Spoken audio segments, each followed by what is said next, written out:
Asiya be be کے وکیل safe ul Malook نے چونکا دینے والا بیان دے کر معاملے کا رخ ہی بدل ڈالا ہے۔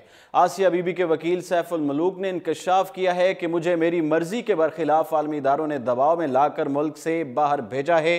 توہین رسالت کیس میں سپریم کورٹ آف پاکستان کی جانب سے بری ہونے والی آسیہ بی بی کے وکیل سیف الملوک ملک چھوڑ کر جا چکے ہیں۔ واضح ہے کہ غیر ملکی میڈیا نے اپنی رپورٹس میں کہا تھا کہ آسیہ بی بی کے وکیل سیف الملوک کو آسیہ بی بی کا کیس لڑنے اور انہیں رہائی دلوانے کے بعد جان سے مار دینے کی دھمکیاں موصول ہو رہی تھیں، جس کے باعث انہوں نے کچھ عرصہ بیرون ملک قیام کرنے میں عافیت جانی۔ ان میڈیا رپورٹس کے مطابق یورپ روانگی سے قبل ایئرپورٹ پر سیف الملوک کا کہنا تھا کہ اس صورتحال میں ان کا پاکستان میں رہنا ناممکن ہے۔ انہوں نے آسیہ بی بی کے لیے مزید قانونی جنگ لڑنی ہے اور ایسے میں ان کا زندہ رہنا بہت ضروری ہے۔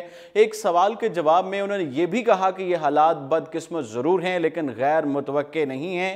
انہوں نے حکومت کے رد عمل پر دکھ کا اظہار کرتے ہوئے کہا تھا کہ ملک کی سب سے بڑی عدالت کے حکم کی تعمیل میں ناکامی قابل افسوس بات ہے۔ تاہم انصاف کے لیے جدوجہد جاری رہنی چاہیے۔ اگر آرمی انہیں سیکیورٹی فراہم کرے تو وہ آسیہ بی بی کیس کے فیصلے کے خلاف دائر کی گئی نظر ثانی کی اپیل کے سلسلے میں عدالتی کارروائی میں حصہ لینے کے لیے پاکستان واپس آئیں گے اور آسیہ بی بی کی نمائندگی کریں گے۔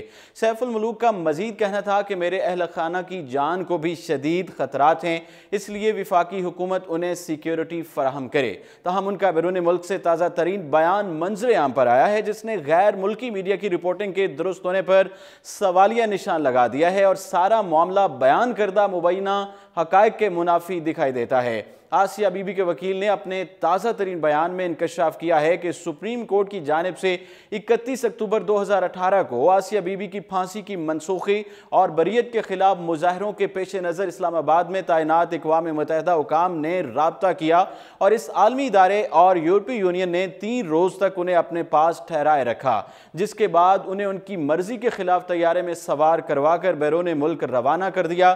سیف الملوک نے کہا کہ عالمی اداروں نے مجھے خبردار کیا تھا کہ میں ممکنہ قاتلانہ حملوں کا مرکزی نشانہ تھا، جس کے باعث میری زندگی شدید خطرات کی زد میں تھی۔ اسی وجہ سے میں نے نہ چاہتے ہوئے بھی عارضی طور پر ملک سے باہر رہنے کا فیصلہ کیا ہے۔